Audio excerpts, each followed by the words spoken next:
तो किसी ऋषि ने प्रश्न कर दिया, बोले गुरुदेव, अगर इतना धन है तो इस धन को सही कार्य में लगाया क्यों नहीं?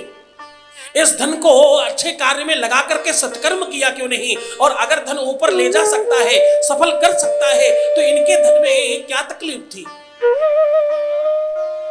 तो सूत जी महाराज कहते, ऋषियों, बोले असंभवम है मृगस्य जन्म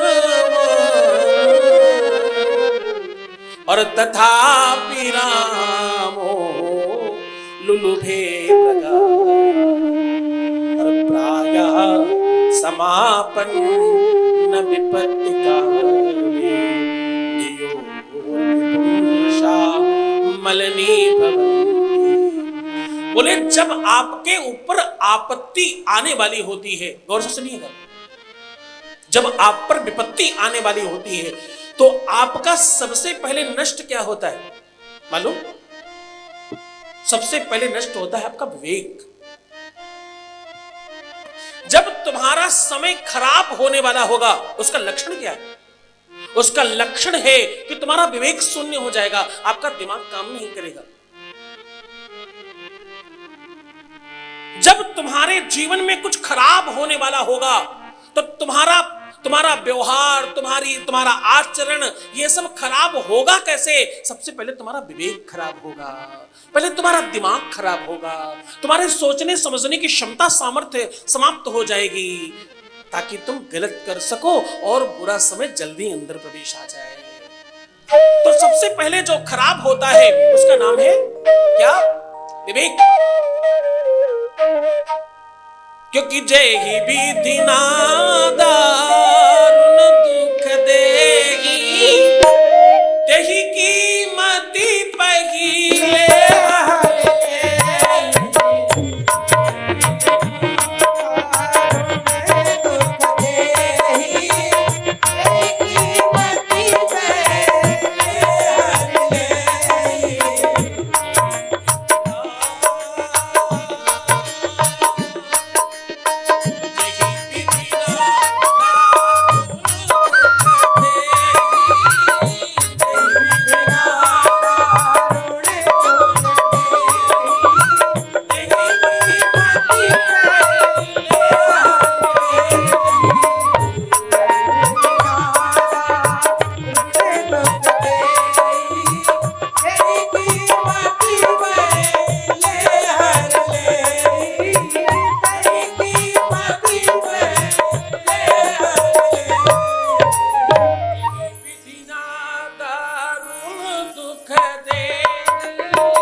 होने वाला होगा, तो सबसे पहले अगर कोई चीज खराब होगी तो उसका नाम क्या है? बुद्धि।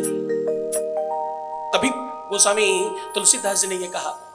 सूत जी महाराज कहते हैं, सौनकादिक ऋषियों, ये सामान्य मनुष्यों की बात नहीं है, ये श्रेष्ठ लोगों की बात है, और यहां तक कि भगवान की बात भी यही है। वो कहते हैं, रामायण में, रामचरितमानस में, जब भगवान राम के ऊपर आपदा आने वाली है, अब जीवन का संघर्ष शुरू होने वाला है और ज्यादा, तो सबसे पहले क्या हुआ? बोले असंभवम है मृगस्य जन्म और तथापि रामो लुलुभे मृगाया। असंभव है सोने का मृग होना, फिर भी भगवान जैसा मर्यादा पुरुषोत्तम स्वयं ब्रह्म है, उसके बावजूद मृग के पीछे भाग रहे। सोने का मृग कैसे संभव है? एक लिविंग थिंग है और एक नॉन लिविंग थिंग्स है, दोनों चीजों में आपस में कोई संवाद नहीं है, कोई आपस में मेल मिलाप नहीं है। नॉन लिविंग थिंग्स और लिविंग थिंग्स दोनों एक नहीं हो सकते, लेकिन स्वयं भगवान भी उसके पीछे भाग रहा है। तो आप आपदा के काल में सबसे पहले अगर कोई चीज खराब होती है तो उसका नाम क्या है? विवेक। तुम्हारा दिमाग वो आपका काम नहीं करता, और विवेक तुम्हारा काम करता रहे इसका तरीका क्या है? ये तो तुम समझ गए, ये तो तुम जान गए कि जब कोई आपदा आएगी तो हमारा विवेक खराब हो जाएगा। अब विवेक हमारा ठीक रहे इसके लिए क्या करें? विवेक हमारी बुद्धि, हमारा ज्ञान, क्योंकि यही श्रेष्ठ है केवल, और इसी से विचार बनते हैं। तो जब तुम्हारे घर में खराब धन आता है, जब तुम्हारे घर में बुरा धन आता है, तो तुम्हारी संतति, तुम्हारी मति, ध्यान से सुनना, तुम्हारी संतति यानी तुम्हारे बच्चे, तुम्हारी संतति, तुम्हारी मति, और तुम धीरे धीरे अधोगति, और तुम शनै शनै फिर विसंगति, और फिर आगे बढ़ करके वो कुसंगति की तरफ चले जाते हो, शनै शनै उस तरफ अग्रसर हो जाते हो। अब इस पूरी की पूरी व्यवस्था को ठीक करने के लिए माघ का महीना, पवित्र माघ का महीना है, इसमें अधिक से अधिक दान करके, अधिक से अधिक पुण्य करके, सत्कर्म करके, श्रेष्ठ कार्य करके ये पूरा का पूरा बैलेंस, ये पूरा का पूरा ऑडिट अपने पक्ष में किया जा सकता है।